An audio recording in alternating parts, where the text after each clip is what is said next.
ದೆಹಲಿಯ ಜಂತರ್ ಮಂತರ್ನಲ್ಲಿ ಉಪವಾಸ ಸತ್ಯಾಗ್ರಹ ನಡೆಸುತ್ತಿದ್ದ ಪರಿಸರವಾದಿ ಹಾಗೂ ಸಾಮಾಜಿಕ ಹೋರಾಟಗಾರ ಸೋನಂ ವಾಂಗ್ಚುಕ್ ಅವರ ಮೇಲಿನ ಬಲವಂತದ ಕ್ರಮವನ್ನು ಖಂಡಿಸಿ ನೀಟ್ ಪರೀಕ್ಷಾ ಅಕ್ರಮಗಳ ವಿರುದ್ಧ ಕ್ರಮ ಕೈಗೊಳ್ಳುವಂತೆ ಆಗ್ರಹಿಸಿ ದಾವಣಗೆರೆಯಲ್ಲಿ ವಿವಿಧ ಪ್ರಗತಿಪರ ಸಂಘಟನೆಗಳ ವೇದಿಕೆ ವತಿಯಿಂದ ರಸ್ತೆ ತಡೆದು ಪ್ರತಿಭಟನೆ ನಡೆಸಲಾಯಿತು.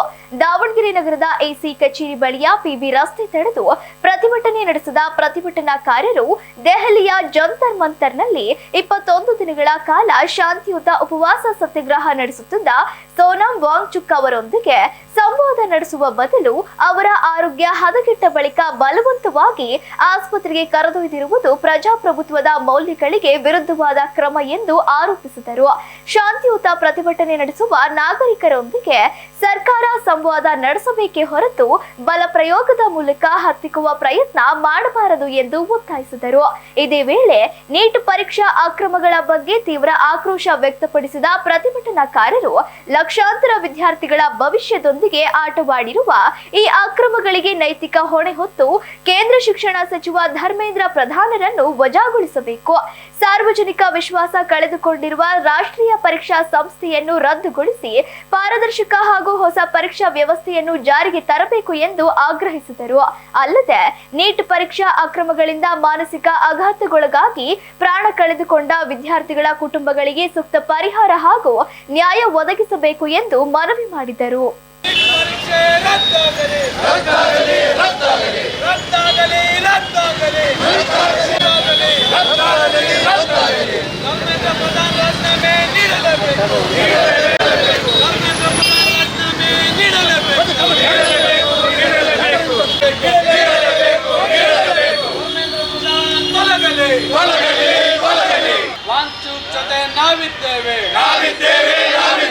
ಇವತ್ತು ನಮ್ಮ ಭಾರತ ದೇಶದಲ್ಲಿ ಅಜ್ಞಾನಿಗಳು ಅಧಿಕಾರದಲ್ಲಿ ಕೂತಿದ್ದಾರೆ, ವಿಜ್ಞಾನಿಗಳು ಬೀದಿಯಲ್ಲಿ ಕೂಗಾಡ್ತಾ ಇದ್ದಾರೆ.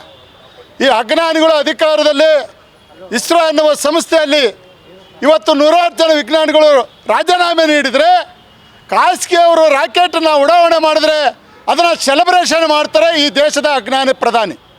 ಇಂಥ ಪ್ರಧಾನಿಗಳ ಆಡಳಿತ ವ್ಯವಸ್ಥೆಯಲ್ಲಿ ನೀಟ್ ಪರೀಕ್ಷೆ ಇವತ್ತು ರೈಲು ಗಂಟೆಗಟ್ಟಲೆ ಲೇಟಾಗಿ ಬರುತ್ತೆ, ಫ್ಲೈಟು ದಿನಗಟ್ಟಲೆ ಲೇಟಾಗಿ ಬರುತ್ತೆ. ಆದರೆ ನಾವೆಲ್ಲರೂ ಕೂಳು ನೀರು ಬಿಟ್ಟು ಕಾದ್ಕೊಂಡು ನಾವು ಕಾದು ಅದು ಬಂದ ಟೈಮಿಗೆ ನಾವು ಹತ್ತು ಹೋಗಬೇಕು. ಆದರೆ ಈ ನೀಟ್ ಪರೀಕ್ಷೆ ಭವಿಷ್ಯದಲ್ಲಿ ವಿದ್ಯಾರ್ಥಿಗಳಿಗೆ ಭಾಳ ಪ್ರಧಾನವಾಗಿರ್ತಕ್ಕಂಥ ಒಂದು ನೀಟ್ ಪರೀಕ್ಷೆ.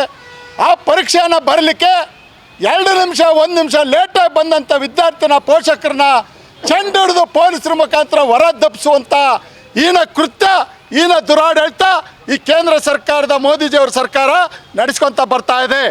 ಧರ್ಮೇಂದ್ರ ಪ್ರಧಾನ್ ಅವರ ಮಂತ್ರಿಗಳು ಜವಾಬ್ದಾರಿಯಿಂದ ಇರ್ತಕ್ಕಂಥವ್ರು ಅಂಥವ್ರ ಕೈಯಲ್ಲಿರೋದನ್ನು ಇಡೀ ಶಿಕ್ಷಣ ಇಲಾಖೆನೇ ಜಬರ್ದಸ್ತಾಗಿ ನಡೆಸ್ತಕ್ಕಂಥವ್ರು. ಅವರ ಮಳೆ ಕಾಯಬೇಕಾಗಿಲ್ಲ, ಗಾಳಿ ಕಾಯಬೇಕಾಗಿಲ್ಲ, ನೀರು ಕಾಯಬೇಕಾಗಿಲ್ಲ, ಎಲ್ಲದನ್ನು ಒಳಗೊಂಡು ಸುಸಂಸ್ಕೃತವಾಗಿ AC ಕೆಳಗೆ ಕುಂತಂಥವ್ರು ಎಲ್ಲಿ ಏನು ಆಗ್ತಾಯಿದೆ, ಎಲ್ಲಿ ದುರಾಡಳಿತ ನಡೀತಾ ಇದೆ ಅಂತ ನೋಡ್ದಲೇ ಇವ್ರು ಮಾಡಿರೋ ತಪ್ಪಿನಿಂದ ವಿದ್ಯಾರ್ಥಿಗಳು ಹಾಳಾಗ್ತಾ ಇದ್ದಾರೆ ಅನ್ನೋದನ್ನು ಮನಗಂಡು ತಕ್ಷಣದಲ್ಲೇ ರಾಜೀನಾಮೆ ಕೊಡಬೇಕಿತ್ತು.